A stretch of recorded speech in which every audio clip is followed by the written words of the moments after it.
My fellow Australians, my name is Simeon Boykov. Many of you know me as the Aussie Cossack from YouTube.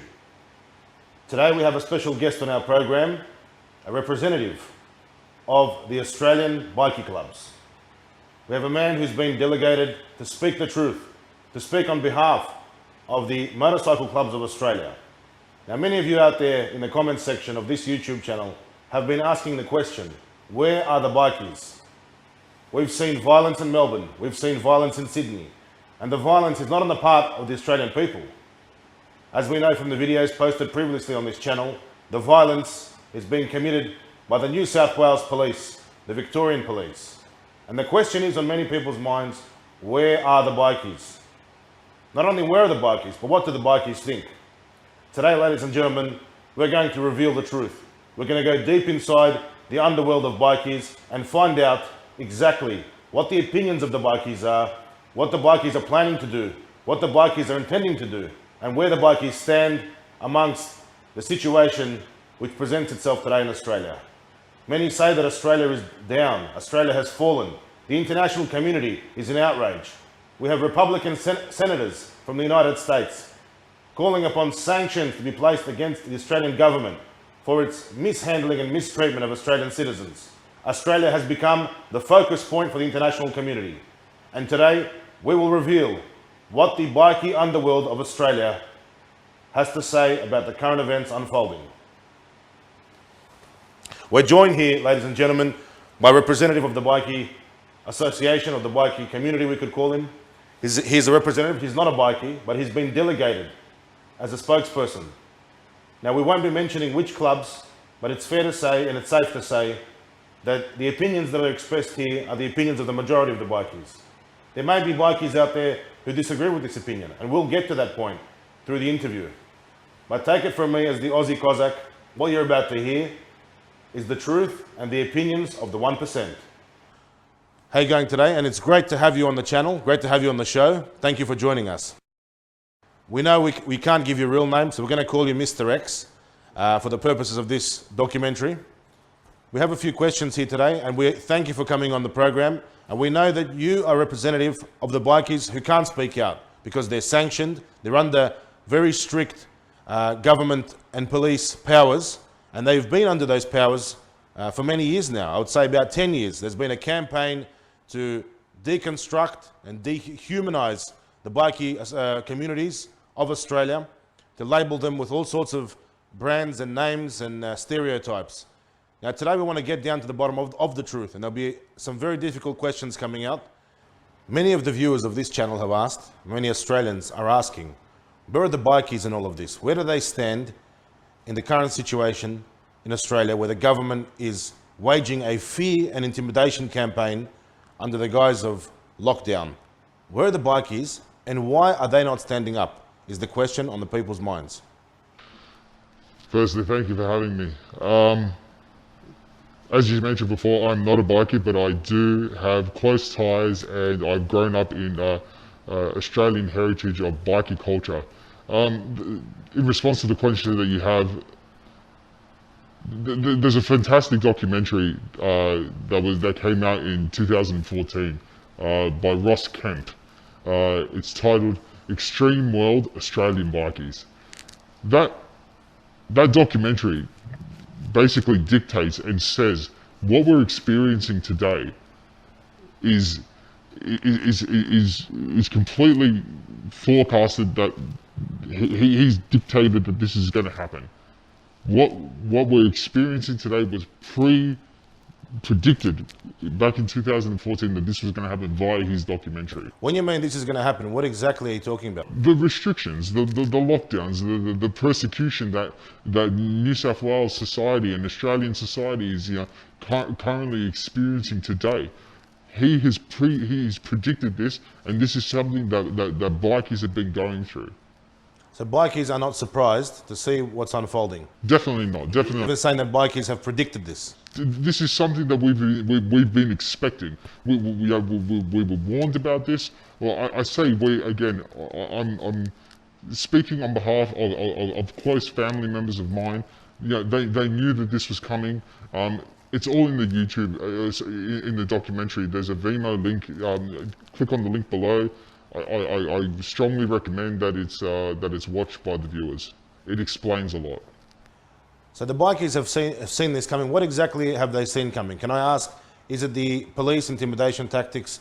Is it the indiscriminate use of FPOs to silence journalists, WPOs? FPOs, it's police intimidation, it's stereotyping, it's basically having any excuse that doesn't have substance or reason behind it to try and, whether it be a police raid at a house or just a random breath test or a stop, it's profiling, and it's something that we've been experiencing for a very long time.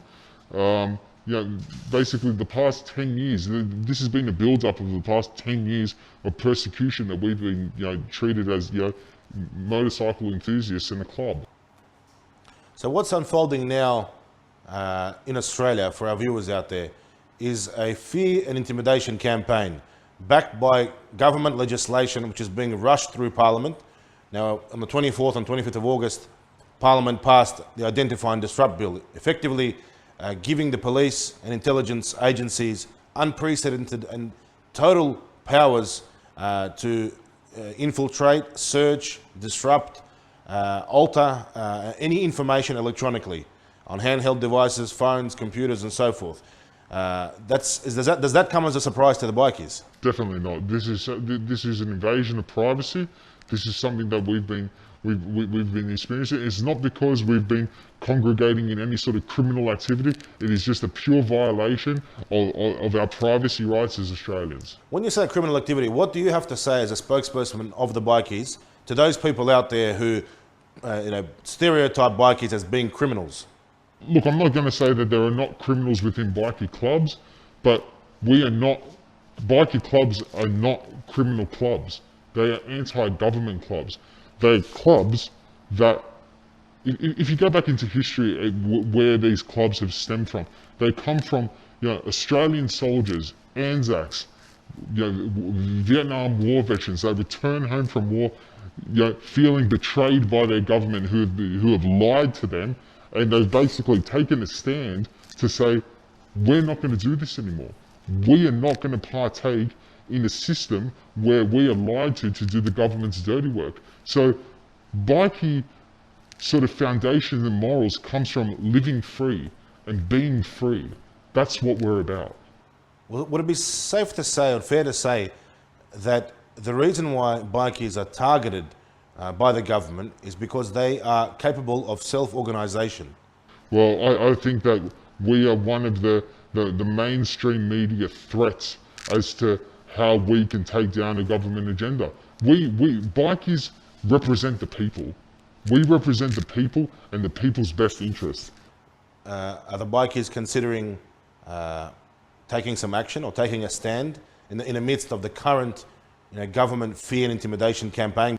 How can we, when we have been completely persecuted and dismantled by anti-terrorism tactics? They're labelling us as terrorists in some respect. It's something that we've talked about on this YouTube channel previously, is that since September 11, governments around the world have brought unprecedented powers in the area of counter-terrorism, brought them in under the pretext of fighting terrorists. They've given police forces, intelligence agencies, unprecedented amounts of money, huge resources, and enabled them to pry into every corner of every citizen's life under the pretext that they're preventing terrorism. Now, we know that there is no pandemic of terrorism in Australia. In the last 20 years, how many terrorist attacks were there? There was a couple of lone wolf incidents like Man Monis. But that was, I don't even deem him as necessarily, he was mentally disturbed. And a lot of people criticise the police's handling of that. There was an opportunity to take him out. It wasn't taken. Several opportunities. So it seems as though the government of Australia has been bringing in laws against terrorism. Now, they've also been giving themselves power and bringing in laws against bikies. Now, the general population of Australia stood back and watched as the bikies were taken down, as they were harassed, searched, stripped of their human rights, their basic human rights, all sorts of orders and restrictions placed on their ability to associate, to move around, restrictions on freedom of speech, restrictions on what they could wear, restrictions of who they could talk to, of who they could be friends with, of how they can gather together, restrictions on bikies going to funerals of their fallen comrades, restrictions on bikies just meeting at the pub over a beer, very basic things. Would it be fair to say that the bikies now are watching what's unfolding in Australia and saying, well, the general population didn't speak up when this was happening to us, and now it's happening to everyone? 100%, you've really hit the nail on the head. Look, the mainstream media has portrayed bikies as being criminals to the degree where anyone with tattoos is an immediate bikie associate. Anyway, I can reference many a times that I've spoken to friends of mine, family members of mine, where they're immediately surprised where their bikie club has been referenced on the news against a crime that they know they have no whereabouts about, they know nothing about it, they don't even know the person involved. But it is just that stereotyping and grouping all the bad eggs into one basket as they deem, and say, this guy's got tattoos, he's deemed a bikie associate. It's completely false and it's a sham. So just moving on to another question here.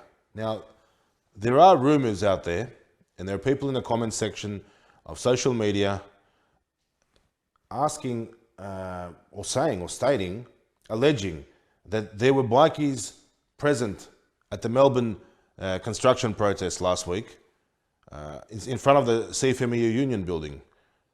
It's an allegation, and I'm not saying they were bikies, but I'm asking the question, as a spokesperson of the bikies, the bikies community, we could call it, what do you have to say to those people and these allegations and these rumours that bikies were in front of the CFMEU building allegedly bashing construction workers who were protesting against lockdown? Anyone who is standing up against the people is not a true bikie. Those guys who were standing with the CFMEU against the people were hired thugs. They were guys with personal incentives to line their pockets. That is standing with an organisation who's got the power, who's got the money. They were looking to line their pockets. Those guys are thugs, and they're definitely not true bikies. I cannot confirm if they were or weren't bikies, but whoever they were, they are not exercising the true foundations of what being a bikie is about. So you're saying that the bikies in Australia, in New South Wales, Victoria, Queensland and the other states, they stand with the construction workers and they stand with the people against the fear and intimidation campaign of the police? 100%. We are aligning ourselves with the people. We're against the fear. We have been victims of the fear and intimidation tactics of the police for several years. We stand with the people on whatever their agenda is. We are about living free. They are the true core values of being a bikie.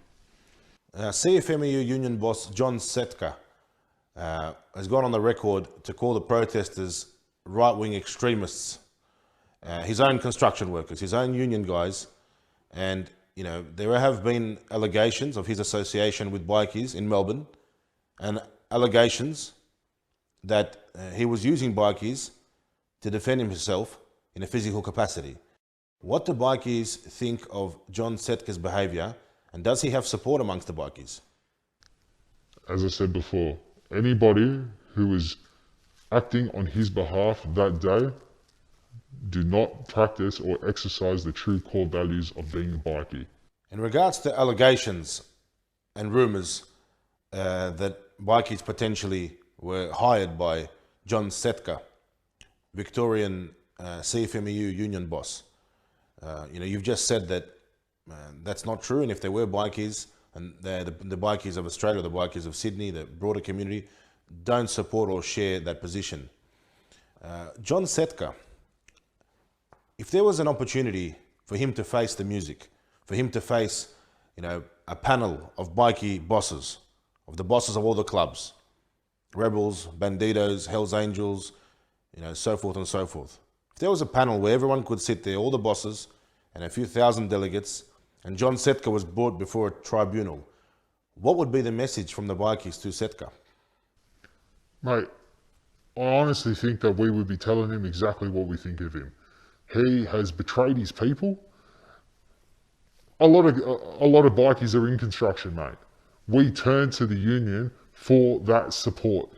For situations just like this, where we don't agree with current government legislation or new rules that the builders are enforcing onto us, we turn to the union for support. He has absolutely done a complete U-turn. He has betrayed the bikie community, he's betrayed his people, he's betrayed the entire construction industry with his actions. So I'm going to show you some footage here. Now here's John Setka and the statement that he made. He effectively calls the construction workers neo-Nazis and far-right extremists. Just have a look at this footage. Scum of the earth, drunken, un-Australian morons. Those are the harsh words from union boss John Setka. Man-baby Nazis yesterday. Is that about right? Oh, that's about right. It's a pretty fair assessment, Carl. So in response to this footage, in response to this statement by John Setka, what do the bikies have to say? Being accused of, basically, he's accusing the crowd of construction workers. They're his people. They're the people that he's supposed to be representing. And he's calling us right-wing extremists. We're the people that put the food on his table. These are hard-working men and women that pay their union dues for this protection, for the support and the response that the little guy in the construction industry needs. That is the complete opposite. And whoever was standing with John Setka that day, mate, if they were bikies, and I'm not necessarily saying that they are, but if they were, they should be disgraced, they should be ashamed of themselves, and they only have themselves and their clubs to answer to. So on that day in Melbourne, outside the CFMEU building, it was a very interesting scene. You had a huge crowd of what appeared to be construction workers in high vis. You had blokes defending the CFMEU building, coming out to fight the construction workers. Then you had the police. Now, which side were the police on? Oh, mate, definitely the CFMEU. They were against the majority. They're against the little guy. And so just to make it clear, which side are the bikies on in this situation? We are for the people. We always have been, and we always will be, and we always will stand for the people. Perfect example, Cronulla riots. One of Australia's darkest days in history. Who stopped that? Who put an end to that? Those riots could have gone weeks and weeks upon end. The police couldn't stop it. The government sure as hell couldn't stop it. Who stepped in? Who stepped in and said, let's form order. Let's put this at peace. The bikies. Do you think this is an outrageous proposition? I'm gonna tell you something. I'm gonna state this. Tell me if you think this is outrageous. Could there be a time in the next few weeks or months where bikies and ex-veterans are actually defending the people of Australia against military and police intimidation tactics? Look, I don't think that's a possibility. That's not what we're about. Let's say in the political world, in an information world, in the world of media. Avoid the mainstream media. It's not about going out there and rebelling against the government. It's about information. It's about the world, the persecution that members of my family personally, as bikie club members, have gone through, especially over the past 7 years. The bikers are in solidarity with the mainstream population, and it's finally caught up to the rest of Australia what the bikies went through over the last 10 years. All the FPOs, WPOs, PSOs, and all the restrictions. It's the mainstream media, again, portraying us as something that we're not. It's a tactical control measure. It's a way to control us. It's a way to be able to come in and raid our privacy, our homes, our information. It's a complete disregard of human rights. Are there any? Is there any intention on the side of the bikies to get involved on either side of politics? Or? Bikies are not necessarily criminals. Sure, there may be criminals within the organisations, but hey, you're not joining up to a prestigious golf club. They could be a politician, they could be a construction worker, they could be your next door neighbour. It's not what we're about. We are not the criminal underground organisation that we've been portrayed to be. So, if there is a bikie that's in politics, then 100%. I hope that they use their influential power to steer the rest of Australians' perception of what we are and who we are. Some people have been saying, in social media, in the independent free press, amongst each other, who's it up to out of the civilian population to defend the civilians? When it comes down to police attacking unarmed civilians, when it comes down to police attacking grandmothers, mothers, unarmed peaceful protesters, who will be defending the people? And who's it up to? The women are looking at the men and saying, defend us. The blokes out there probably thinking, well, we can't do anything. Yet the bikies are able to stop riots, as you said, in regards to Cronulla. As far as I know, as far as our viewers know, the bikies haven't taken a position yet, and they've largely been, waiting independently as observers, you could say. Is there something that we can, can the Australian people rely on the bikies for support? People are surprised about the way they're being treated currently. They're surprised about how their freedom's being robbed. This is something that we've been experiencing for the past 7 years. Bikies were intentionally dismantled by the Australian government because we are deemed as the biggest threat to overthrow whatever the agenda is that the government has in place. We are the biggest threat to overthrow that. We are your everyday workers. We are your guys in construction. We are your scaffolders, your labourers, your carpenters. We're your mailmen. We are there, but we are unable to portray ourselves as who we are or as bikie members because of the persecution, the end result of what will happen to us. The FPOs, we have no choice but having to operate in the dark. The bikies were being persecuted, and watch the police unleash their campaign, of terror and fear in the bikies, restricting their movements, dehumanizing them. Now those same people, the general public, are on the receiving end because they stood by and they said nothing when this was happening to the bikies. There was no one from the mainstream population saying, stop the police. It's not their fault. It's not their fault that they were brainwashed by mainstream media. People are naturally gonna, if you're unfamiliar with something, you're naturally gonna believe what you're told because the TV and the media are deemed to be a trustworthy source. It's not until you start reading between the lines and start connecting the dots to see, hey, there's something more to this. And now Australians are starting to wake up. And if you've just been woken up from this interview, you'll see that, wow, we are now being treated the same way the bikies have been treated for the past 7 years. And welcome to our world. My fellow Australians, this has been an exclusive interview with a representative of Australia's bikie clubs, the real bikie clubs and the real bikers who are out there, who are referred to as the 1%ers, the ones who have been persecuted by police for the last 10 years. You've heard it today on the Aussie Cossack channel. They'll never show you this on the mainstream media. Take heed of what has been said today. The bikies are not our enemies. The bikies side with the people. John Setka and his thugs do not represent the mainstream construction industry. They do not represent the bikies. The Australian people are united in their resolve to fight for their freedoms under the Eureka flag, under the Australian flag, under the flag of the Red Ensign, the flag of the Anzacs. I hope this video is shared by you today. Consider joining the channel, subscribing. We need to break the monopoly that the mainstream media has on information in this country.